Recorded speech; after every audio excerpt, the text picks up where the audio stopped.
Thank you very much for being today with us. It is my very great pleasure to introduce this morning's speaker. She is such a great person, a great woman, a great human being, and a very dear friend and mentor, Dr. Pat Grounds. Thank you for being here, Doctor. Dr. Pat has worked with many national and international organizations for more than 4 decades as a teacher educator, academic and administrative director, international and institutional EFL project manager, postgraduate tutor and dissertation thesis supervisor, examiner, and examinations developer, textbook writer, website coordinator, and independent researcher. Her work has taken her to different countries in Europe, the Middle East, Latin America, and of course, Mexico and the UK. Her studies include, among others, a BA in German.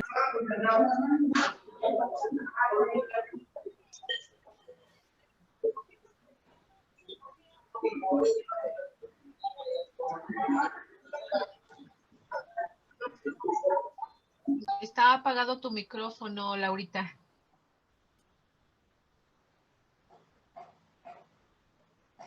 No oye, Laura. Send a message, I think. I think you're hearing now. Yes. Yes. Yes. Well, I'm gonna without any problem. Read again. I think you heard when I said that she's such a great person, a great human being, and a very dear friend and mentor, Dr. Pat Grounds. I'm gonna read very fast, her biodata. Her work has taken her to different countries in Europe, the Middle East, Latin America, and of course, Mexico and the UK. Her studies include, among others, a BA in German with Russian, a master's in TFL, and a PhD in language studies, all from UK universities. She currently collaborates with the UAE Lengua y Cultura magazine and has been involved in the creation of several other academic publications. Her research interests include self-access learning and online learning, especially as an alternative for teacher education. She loves life, learning, and sharing. Dr. Pat, it's such a great pleasure to have you with us this morning. Thank you, Laura, for that wonderful, very kind introduction. Thank you so much for inviting me to talk today as part of your cycle of seminars on la mujer y la lengua, la literatura y las letras. Thanks to the Universidad Autónoma del Estado de Hidalgo for all of the opportunities that they've given me over the decades, and especially to the Centro de Lenguas for all the many experiences we've shared in terms of professional development, new projects, and I hope these will continue. My aim with you today is very simple. I want to share with you my passion for language and my personal view of language as a superpower. This superpower helps us to interact with other people in our social environment. Through this interaction, we can be active in a process which never ends. We examine and examine again and again who we are, what we think, or what we think we think, and what we think we know. We think about these things again and again, every day in every interaction with other people. Our understanding grows with new information as we hear it and as we process it through language. This is how we first learned to interact in our families and communities as babies and small children. It's how we grow to understand human nature and conflicts as we grow older. And it's also how, at the same time as we're using language and communication, we're developing our language and communication skills. And I'm talking here not just about your own language, but about foreign languages too. And I want to share with you, with all humility, the important role that other languages, as well as my own, have played in forming my entire philosophy, my beliefs, and indeed my professional work. Next, please. What can I give you in this little talk? Well, I hope, of course, to be able to share the joy and sometimes the sadness of being able to share other women's stories and empathize with them, in this case, thanks to written language. I've already mentioned about how we use language to communicate with our families, with our social environment, with people all around us at work, at school, and so on. But there's another aspect which I want to focus on now. We can use language to travel. Now, I've always wanted to travel in time. I hope that before I die, it will be possible. But in a way, I feel that I have been traveling in time and space and across cultures all through my life. We can try to understand other societies as we travel through time through reading about them.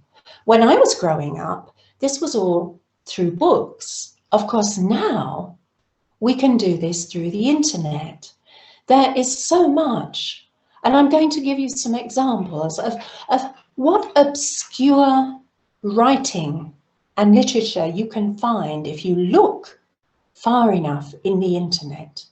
Imagine finding Latin poetry written in the Middle Ages in Germany on the internet.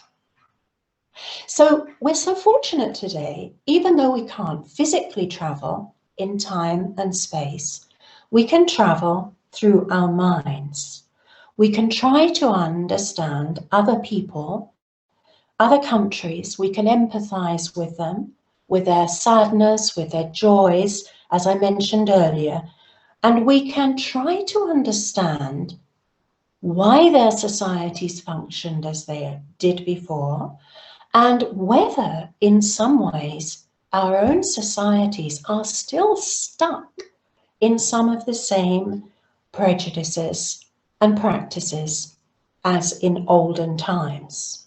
But we can also think about things, how things have changed, and develop this whole new vision of language that I'm talking about here as a tool to express and continuously reconstruct our own identity by this interaction, if not directly with other people, with their writing, if not through books, through the internet, through chats, through forums. And this interaction helps us to become richer by understanding how society has evolved, how people are revolving at this moment, evolving and growing. And we can become wiser by understanding how today's world has emerged from this collective experience. Perhaps you and I can actually make a difference to other people by sharing our experience through language. Now, this is how the talk is organized. It's very simple. First of all, I want to share some information about women's stories from ancient Greece and Rome, medieval Germany, 20th century France and Mexico. And all of these women's stories have impacted on my thinking over the decades. You'll see there's a big gap in there. I looked at Renaissance. I looked at the Age of Reason, because there are women in those periods who also influenced my thinking, but you can't stay here for 3 hours. So I decided to just focus on these people today. I'll be showing you then, I hope, through everything I say, why language and languages seem so important in my own experience.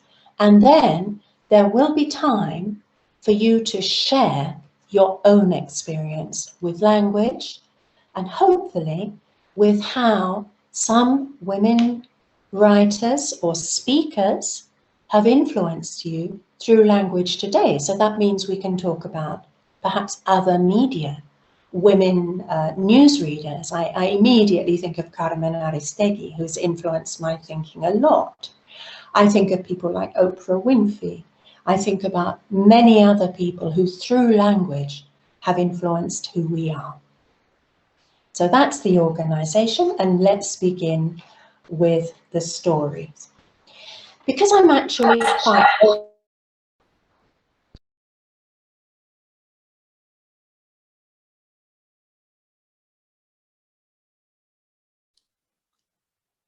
Excuse me, Dr. Pat, I think your microphone has been turned off.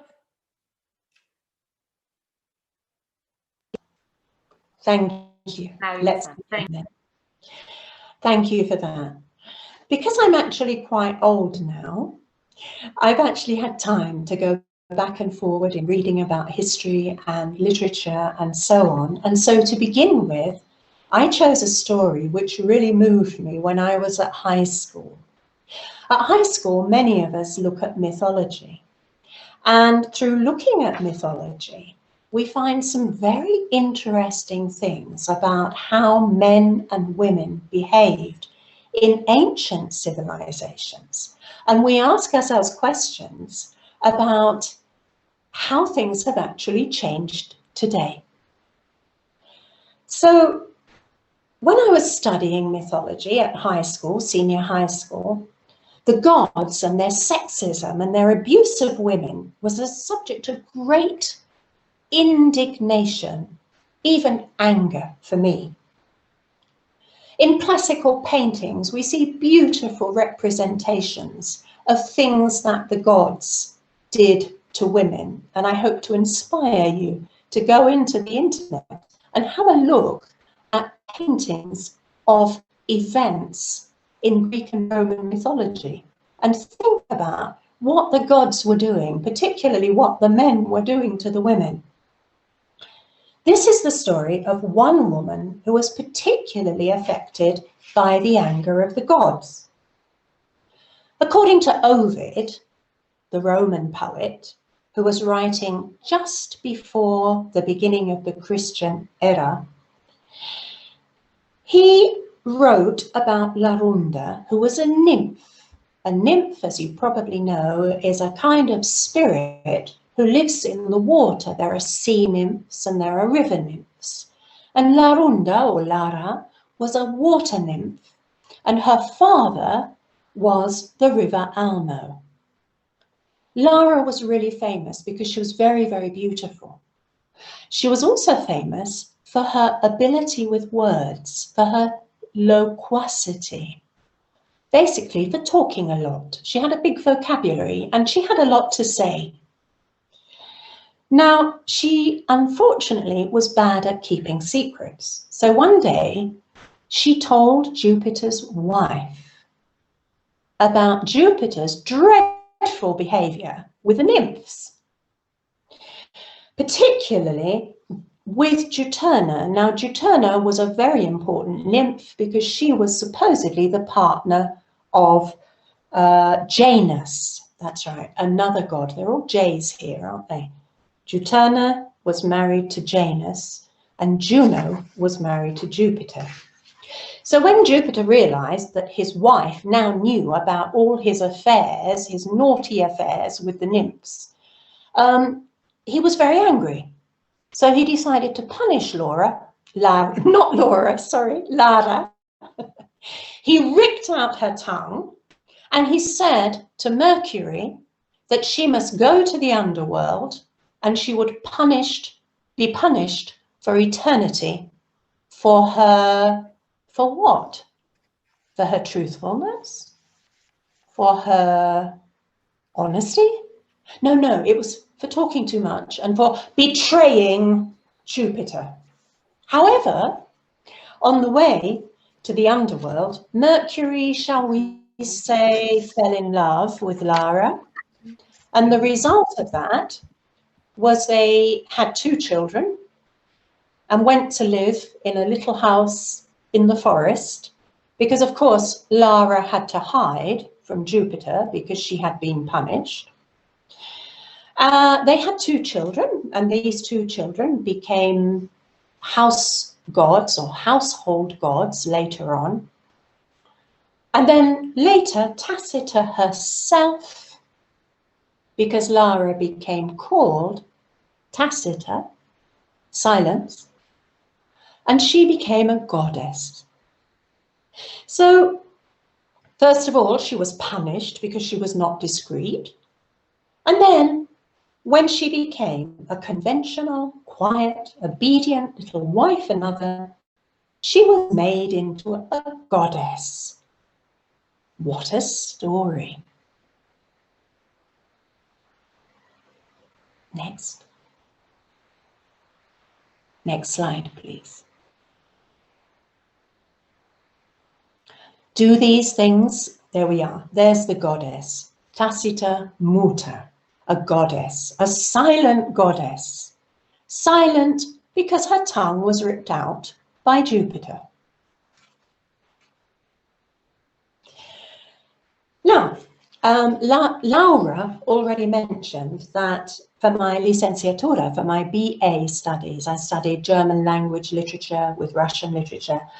And we were very fortunate at that time because we actually studied German literature from different periods, including the Middle Ages. Next slide, please.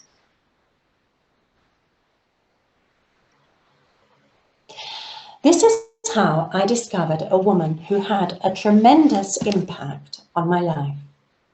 And her name was Hildegard von Bingen. You can see some pictures here related to Hildegard. And you can see the castle in the village where she grew up. You can see the ruins of the convent where she studied. And you can see a visual representation. You may be able to hear very quietly in the background a reproduction of some music composed by this woman in the 11th and 12th centuries. Because she came from a very privileged family, Hildegard was educated at a convent school from the age of 15, and she went on studying, and eventually she did become a nun, and she became the abbess, or the director of the convent. Even in her childhood, Hildegard began to have visions. She was very, very religious. She was passionate about her religion, but what I admired about Hildegard, and I call her Hildegard as if she were my friend, was that she questioned.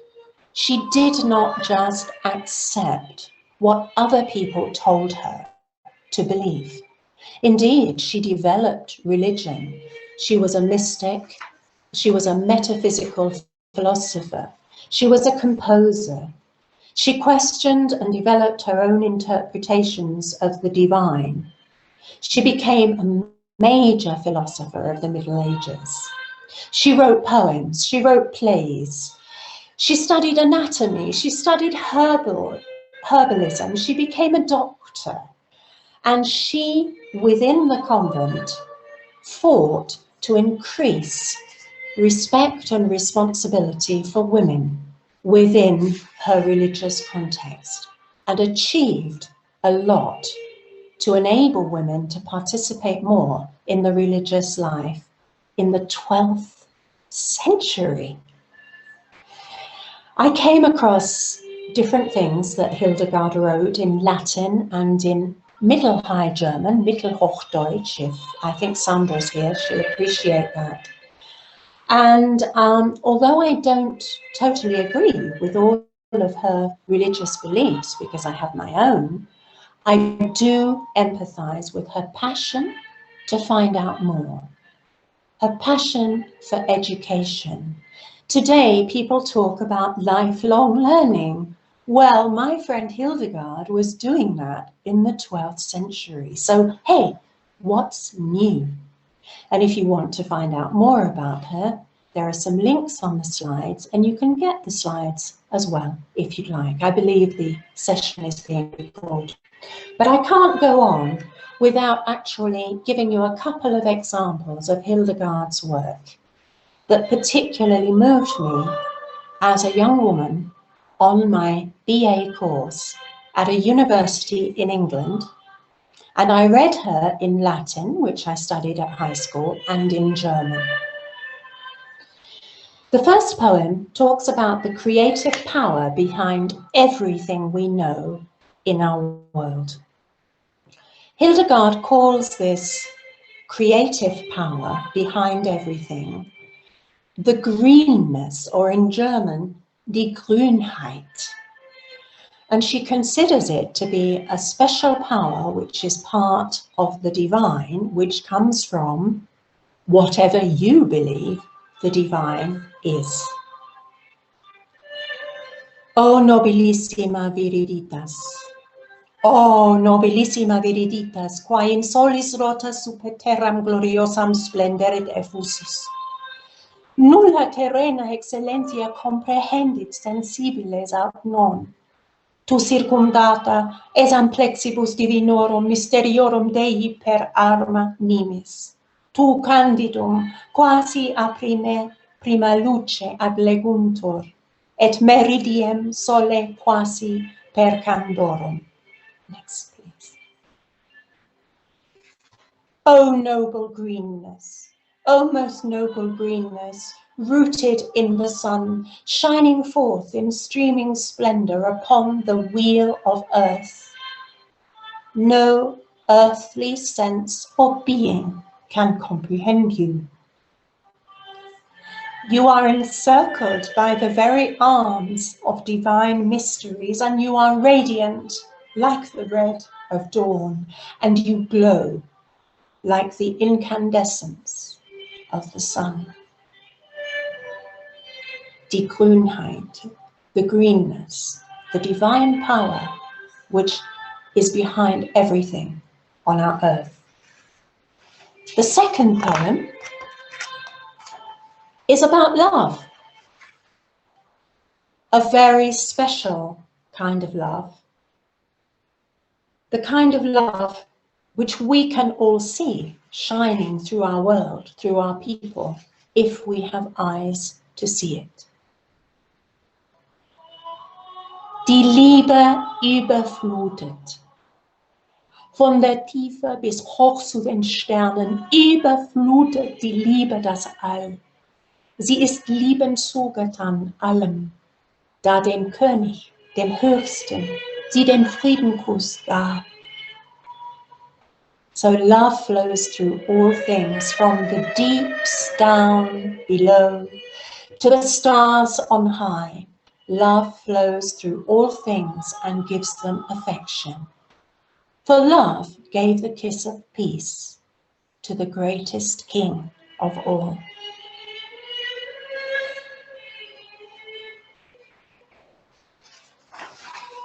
Now I'm going to time travel. I'm going to speed across, as I said, the Renaissance, the Age of Reason, and we're going to 20th century France. In my own life, by the time I encountered the next figure, I was already in my late 20s and early 30s. I was living in Beirut, in the Lebanon.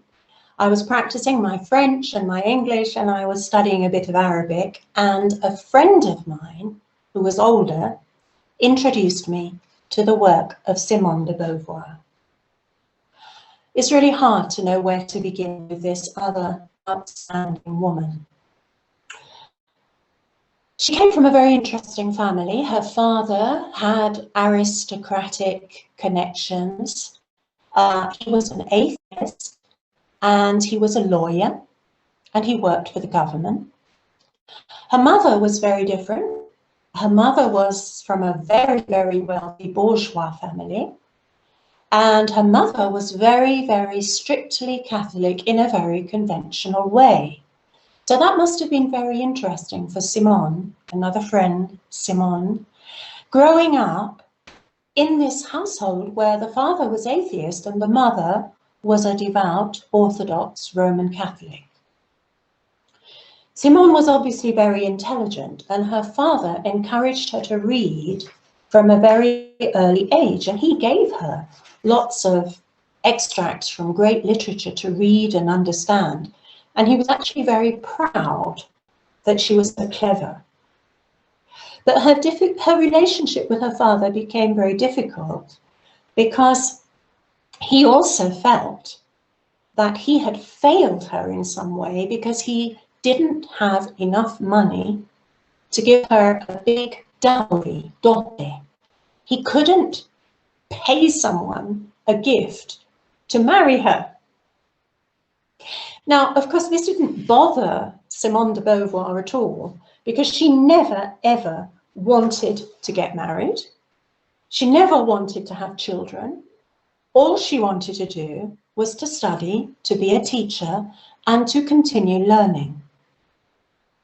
Now, again, as with Hildegard, I have to say, I don't believe in everything that Simone de Beauvoir believed in, but I do share some of our core beliefs, some of her core beliefs, her essential beliefs, and I'll come back to that a little later.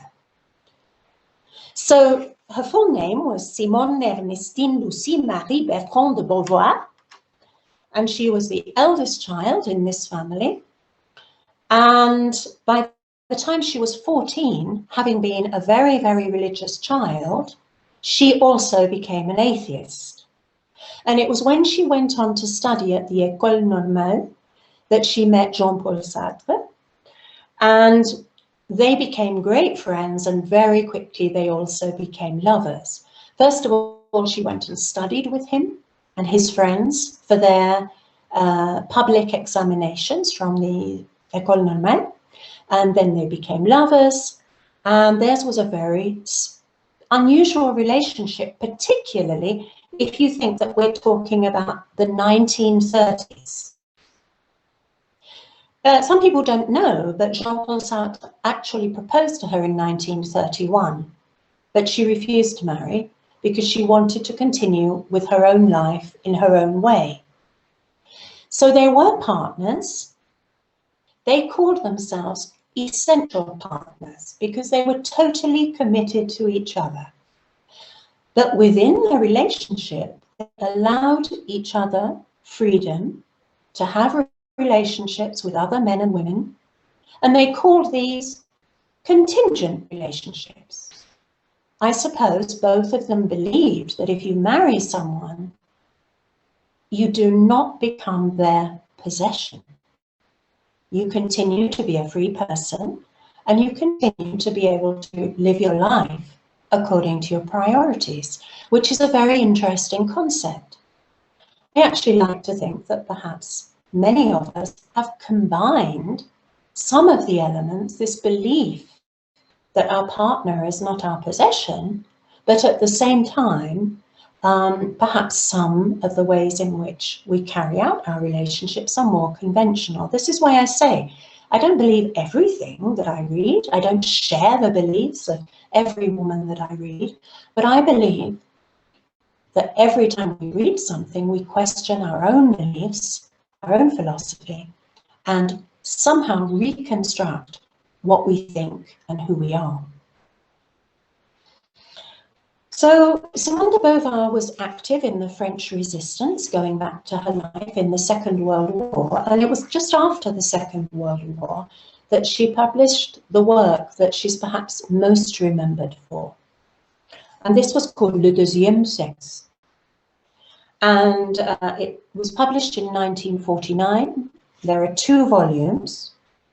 And in The Second Sex, what Simone de Beauvoir does is she gives us a historical account of women's position in society over the centuries.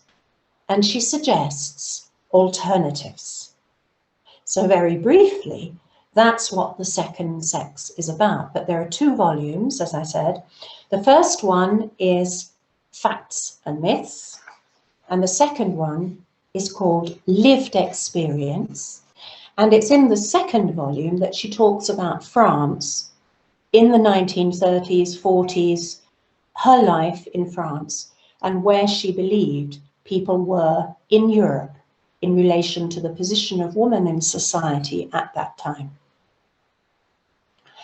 This is where she actually explains, thank you, her own opinion. And I think this is very, very relevant for us all today. In the 70s, Simone de Beauvoir became very important in the women's liberation movement. And I was at university, as I told you before, at that time. And when I discovered Simone de Beauvoir, I was a little older. I was approaching my 30s already. And I was profoundly affected by the ideas of equality of opportunity. Now here I want to go very slowly because we have to understand, in my humble opinion, that we should never think that equality means that men and women must be and do the same things. It's not about that, not in my mind, and I don't think it was about that in many of the great activists for equality of opportunity in history and today. What we believe is that all human beings should have choice. They should have the opportunity to do what they want to do. And they should be respected for taking the choices that make them feel happy. Que les llenan. We don't have to do what is traditionally expected of us. And of course, there's a pero here. Of course, we must never hurt anybody else. It's not about that either, but it's about being and growing as you would like to be and grow. So equality of opportunity means choice, and it means choice for everybody. It means choice for men, women, transgenders. It means choice for everybody, and being respected and accepted whatever choices we make. So let me move on a little then and talk just a little bit more about the second sex. I just put up a couple, well, it's the same quotation in different languages. But I think it's really interesting when we think about the first volume of The Second Sex. Just as I did today, I gave you an example of how women were perceived and written about in mythology. And Simone de Beauvoir had the idea first. But I think it was very, very important because we actually see how some of these images, some of these ideas, some of these concepts have carried through from mythology into the different ages and epochas and are still with us today. She concluded that genuine equality between the sexes had not yet been achieved in her society, and she talks about all of the challenges faced by women in her times because of traditional values about marriage, about having babies, about femininity, about what being feminine means. And she shows to me that many of these things are still affecting us today in many societies around the planet. But she concludes, as I conclude, that if we did have equality of opportunity, we would certainly have a better, a more constructive, a more rich, and a more diverse society. I repeat, I cannot say that I've lived by all of this woman's opinions all my life, but this essential issue of equality of opportunity for every human being is one which I hope I will never change. Why can't we just love people as they are, provided they do no harm? Why do we have to make people fit into what their community expects? Why can't we let them be completely alive? Now I'm going to travel again, and I'm going to travel to Mexico. I arrived in Mexico in 1981. And I didn't speak Spanish when I arrived, but because I love languages, of course, as quickly as I could, I tried to acquire the language, and very soon I was reading. And one of the female writers who really impacted on me as a younger woman in my 30s and so on was Elena Garro. So we're traveling across the Atlantic, we're coming to Mexico, and we're looking at Elena Garro, who was born in Puebla. And her father was a Spanish architect and her mother was Mexican. So she was from a bicultural family as well. Elena grew up in Mexico City and then in Iguala, but she went back to Mexico City to study. And she studied at the UNAM, that wonderful university establishment. And it was here that she began to work with theatre, with Julio Bracho, and then she met Octavio Paz. And Octavio and Elena had a tremendous relationship at the beginning. They came together and they were married in 1937. However, according to Elena Garro, and remember, I'm talking from her perspective here, not from Octavio Paz's perspective. But from Elena's perspective, Octavio was against her acting career, and he did what he could to stop her from becoming an actress. But she had to be involved in the theatre, so she began to write plays, and she continued to be involved in the theatre. And 20 years later, 22 years later, she actually divorced Octavio Paz, so there must have been something wrong in that relationship. And she went on and continued to live her own life. Now, for Mexico, 1968, and for the whole of Europe, for the whole of the world, is a very important year. Many of the people who are watching today, of course, were not there at the time of the Tlatelolco protests, but you will remember October the 2nd, and you will remember that every year we commemorate and we remember the people who were protesting for things like equality of opportunity at that time. Elena Garro, unfortunately, criticized a lot of Mexican intellectuals and said that they had actually stimulated, encouraged many of the young people to protest and to become more violent in Tlatelolco. I don't know if this is true or not, but what we do know is that as a result of this, the intellectual community started to close their doors to Elena Garro, according to Elena's perception. So Elena decided to go into a self-imposed exile, and she lived between Paris and Madrid for about 20 years before she came back to Cuernavaca. And she died in Cuernavaca, and she was only 73 when she died. Now, a lot of what I've told you has had to do with politics, but this talk is not really about that. It's about literature.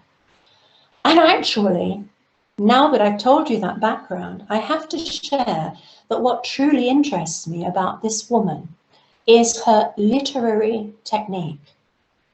I wonder how many of you know that in her wonderful book, Los Recuerdos del Porvenir, Elena Garro was working with magical realism. Magical realism is the kind of writing which Octavio Paz became very famous for in Cien Años de Soledad. But he published Cien Años de Soledad about 4 years after Elena Garro had published the Recuerdos del Porvenir. So she definitely felt that she had been rejected by the literature community, the community in Mexico. She continued to work, and she continued to be very, very creative. And many critics say they actually call her the mother of magical realism, which to me is extremely interesting because many people do not give her credit for that. And because of the importance of her first novel, I want to read you a little synopsis of the story in Mexican Spanish, and then I'll comment on it. Apologies for any mistakes that I make as I go along. Recuerdos del Porvenir. Recuerdos del Porvenir es la historia de los hermanos Moncada durante la Guerra Cristera en Ixtepec, un pueblo escondido en el territorio mexicano. La novela describe las actividades del sangriento general Francisco Rosas, su querida y bella Julia, sus generales y las queridas de estos. El pueblo narra la historia. El pueblo es el narrador de la historia. Y el pueblo mismo cuenta cómo con la llegada de los militares el pueblo vive oprimido por el miedo. El general Rosas gobierna el pueblo y siembra las calles con cadáveres a causa de su amor por Julia. Si lo leen van a ver por qué. Y ella vive resignada a su destino de estar con él. Cuando llega Felipe Hurtado, un extranjero que parece conocer a Julia, el general Rosas se siente inseguro, mientras por su lado, Hurtado trae alegría por fin al pueblo a través del teatro y su propia poesía. De pronto, el general Rosas decide buscar a Hurtado a casa de los Moncada para matarlo, pero no se encuentra, pues Felipe Hurtado se ha ido llevándose a Julia con él. El general Rosas comienza a hostigar al pueblo cruelmente a tal grado que cierra la iglesia y manda asesinar tanto al sacristán como al sacerdote, aunque solo logra su meta con el primero. El general sospecha que el pueblo protege al sacerdote y lo busca encontrándolo en una fiesta. El general apresa y mata a todos los involucrados, salvo a Nicolás Moncada.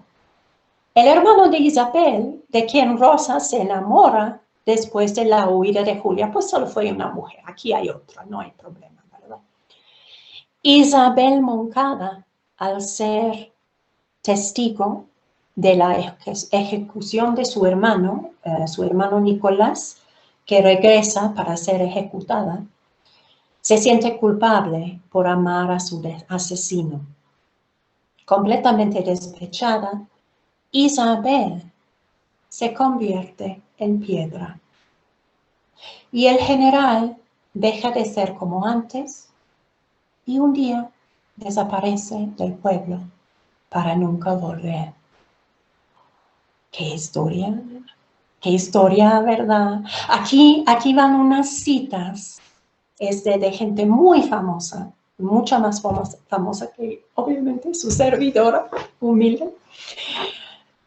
Octavio Paz mismo dijo, los recuerdos del porvenir es una de las creaciones más perfectas de la literatura hispanoamericana contemporánea. Fíjense, qué bueno que lo reconoció, digo yo. Emmanuel Carballo habla de un realismo que anula el tiempo y el espacio. Ahora pueden ver cómo ese tipo de literatura a mí me habla, porque yo creo que constantemente podemos viajar en el tiempo y el espacio. La lógica no tiene que siempre ser la lógica, puede ser el absurdo también. O sea, El realismo mágico para mí es un género de literatura maravillosa que me permite salir de mí y tener nuevas experiencias completamente inesperadas. Entonces, volviendo a la cita, perdón, que me entusiasmé, en esta novela se encuentra un realismo que anula el tiempo y el espacio, que salta de la lógica del absurdo, de la vigilia a la ensoñación y al sueño. Y termino con una cita traducida de Joseph Summers. En su interpretación del pasado de México, Elena Garro es aún más amargamente crítica de la revolución la revolución en conjunto que contemporáneos suyos como Mojarro, Galindo Fuentes, Rosario Castellanos y otros. Entonces, la crítica política está ahí, subyace esta novela, pero el estilo no es lo de una novela política, no es aburrido, es el estilo de un cuento, es mágico, a la vez muy realista, te convence y te lleva a otro mundo completamente. Entonces, what have I talked about? Gosh, what I wanted to do was to take you on a little journey through my life and to show you the work or a taste, un sorbo, just a little taste, un petit peu, of some of the great women and their stories who have impacted on me and on my life.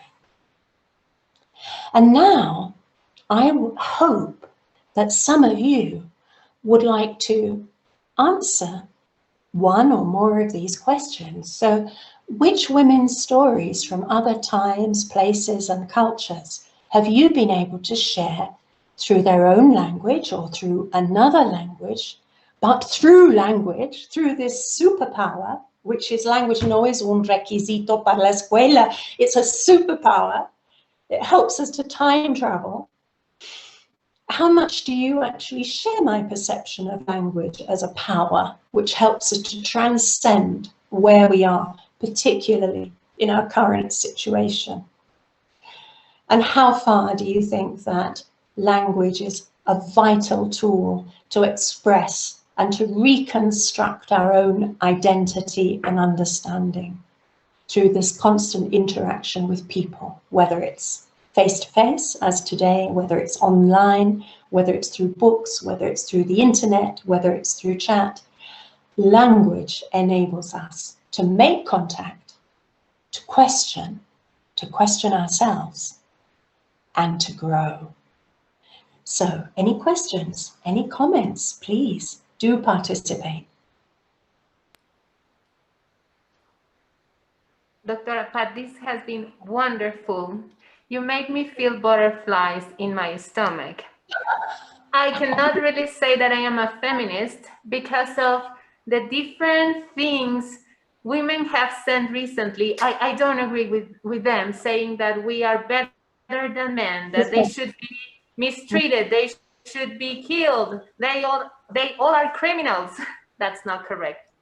But when you say, and that's something that really made me now be a feminist, is what Simone de Beauvoir said, that we should respect everyone. Like, it's your choice. You are not, you're not having like lack of respect for anyone's rights. You are doing just what you want to do. So we should be valued and respected for that. There are not things that we have to do, but the things that we would like to do because we want to enjoy life and respect everyone. So thank you for that. I had heard about Garrido, Elena Garrido, so famous, and because of all these movements in those days with Octavio Paz, who is such a great historical figure in Mexico. But she was as great as he was. So thank you for all the things you shared this morning with us. Really, really, and I'm telling you this from my heart, you made me feel butterflies. Thank you.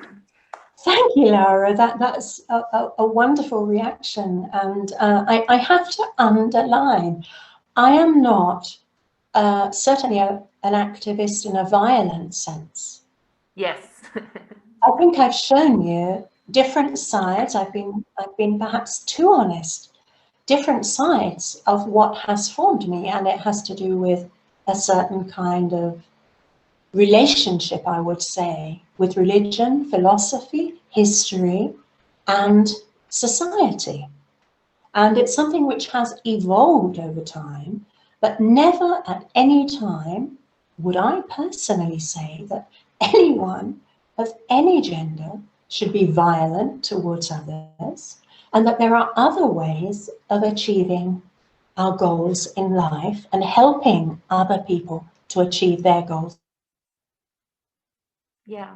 Too. And it's through education, it's through language. Somebody else, please. Thank you so much, Laura, for that. Yeah, I feel really grateful. Thank you.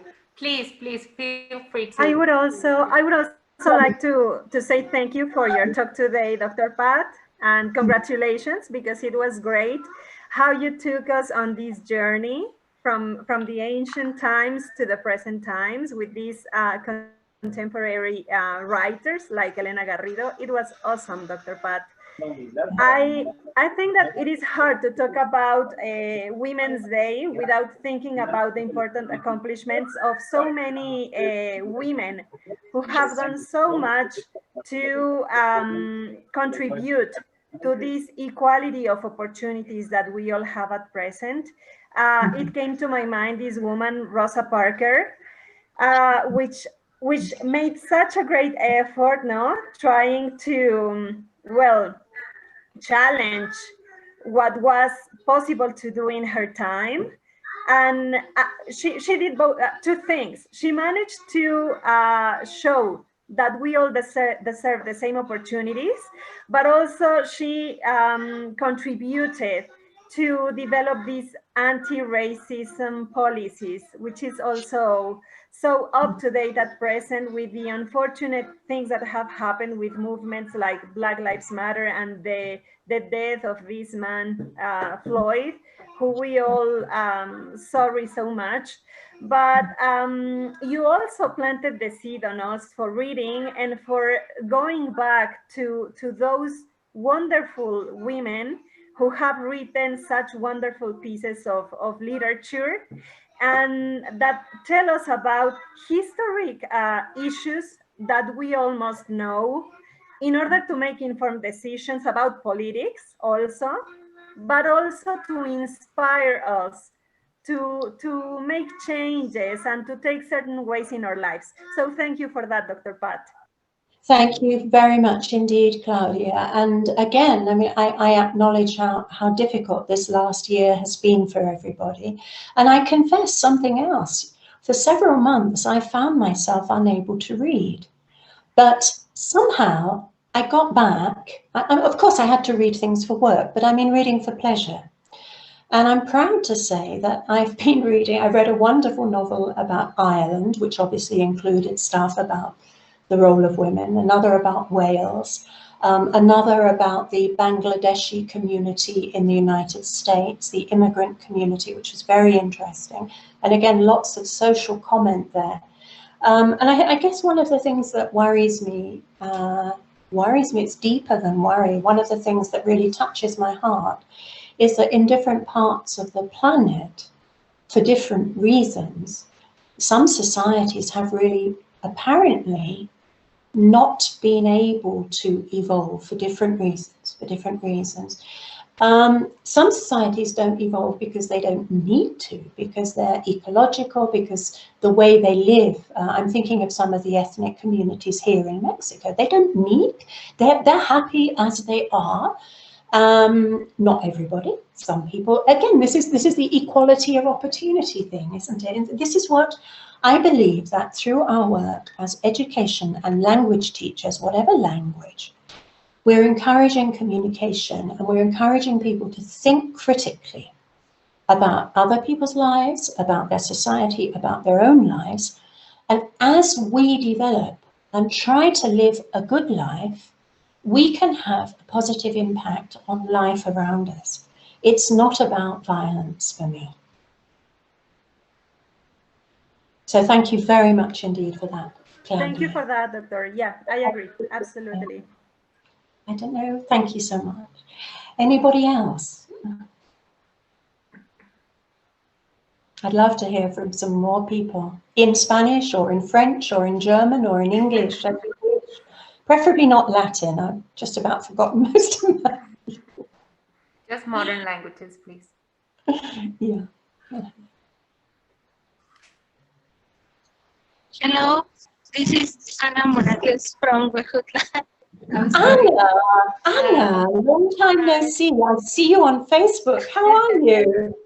I'm fine, thank you. I'm sorry for the noise. I'm on my way to a medical appointment, and I was feeling very nervous because of, I don't know how the result will be, but meanwhile I was listening to your talk, and let me, I would like to share this personal comment that you started to, I started to feel a lot of peace, and I don't know, I started to feel relaxed when I hear all about those beautiful and wonderful women and how the power of these women started to be shared around the world, and with the small things that they did. And congratulations and thank you very much. I'm sorry again for the noise because I'm on my way to that appointment. Please don't apologize, Anna. I'm so glad that you were actually able to be with us, and I wish you luck with your medical appointment. Thank you. Thank you very much. Send And thank me you for an sharing. inbox to let me know how you are. Thank you. Yes, yes, I will. Thank you. And thank you for to Centro de Lenguas for giving us this kind of talks, because I mean, and they are free, and that is right. Thank you. Thanks to you, Anita, for always being present. Thank you very much. I'm sorry. Doctor, Katia Gabriela Ortega raised her hand. Yes, Katia. If you could, Katia, go on, please, with your question. Hi, everyone. It's not exactly a question. It's more to say thank you to the Dr. Pat Grounds because, well, I want to say thank you not as a teacher. I want to say thank you as a woman and as a mother. Somebody was saying some minutes ago that sometimes it's kind of an opportunity to provide information to our children when we have enough background. In this case, I have a daughter. She's only 6 years old, but sometimes she watches on TV the news and the photographs, etc., and she's asking me questions. Although she's really young, she's paying attention in how is the world in this moment.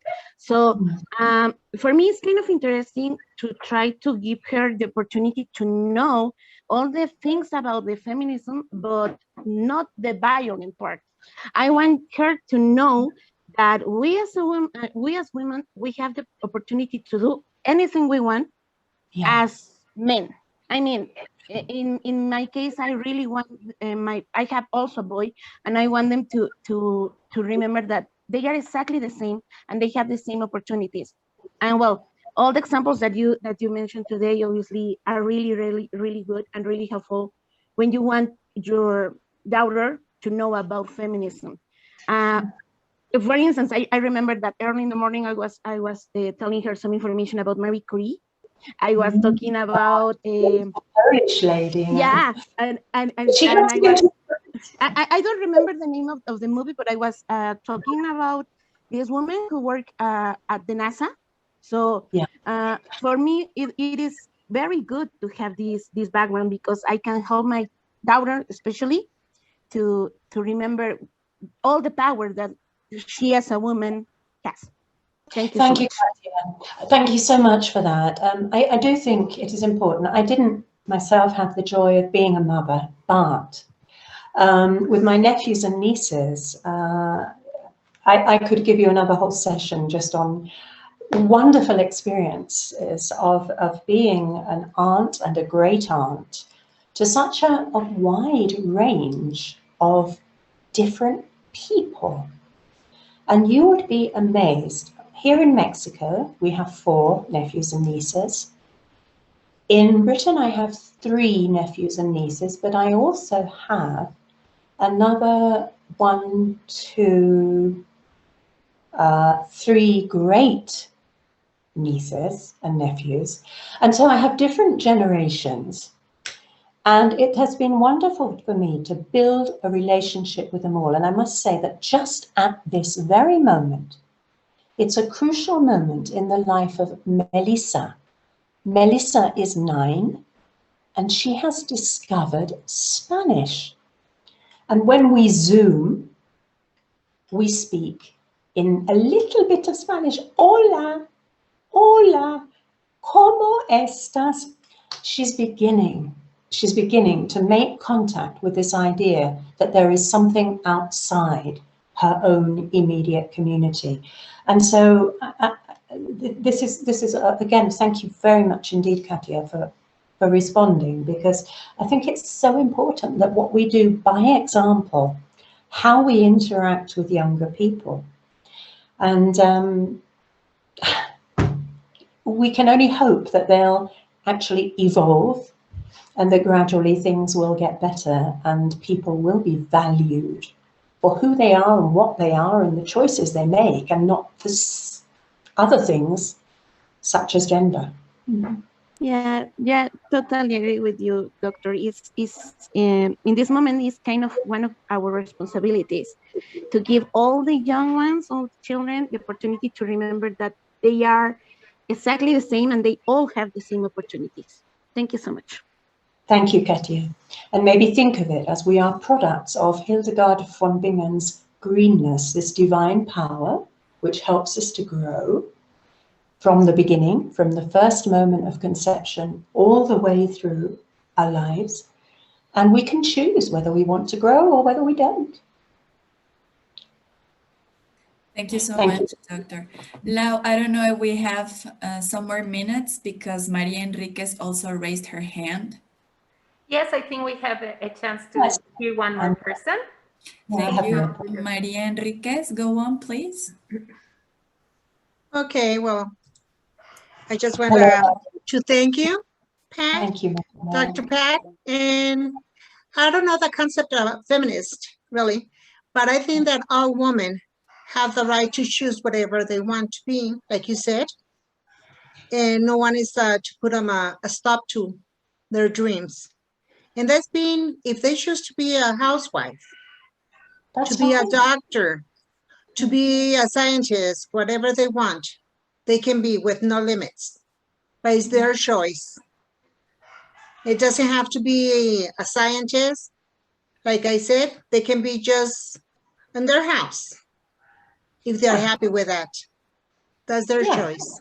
Absolutely, absolutely. That reminds me of what I said very, very early on, that being, I hesitate to use the word feminism because it has some negative connotations, but I suppose I'm a humanist, I'm a philanthropist, and whatever enables you to feel that our sadly mortal life is making you happy, well, then that's fine. And not because I have studied, do I think that everybody else has to study. Many people in my family have not, for example, and they're very happy. So thank you very much indeed, Maria, for that. That's a very important point. It's not just about superándote todo el tiempo. O sea, nos superamos de diferentes maneras, en diferentes contextos, y no hay trabajo más complejo, profundo, que necesita de tanta sensibilidad que la de ser mamá, ama de casa, coordinadora de todos los eventos de la familia. And the people who do that and are also active professionals are a source of great admiration and inspiration for me. That's right. Well, thank you. And thank you, everyone. Thank Thank you. you. So, Dr. Pat, you are divine. Thank you very much for having been with us this morning. Everyone, thank you for your comments. Thank you for having been part of this event. And we would like to thank Mr. Edward Amador, who is here.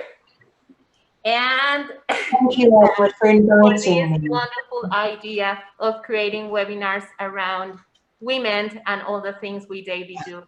Dr. Apat, thank you very much. And everyone, you are also divine. Thank you. Have a wonderful day. Thank you. Bye. Thank you very much to everyone. Thank you. Goodbye. Goodbye for now. Hope to see you again.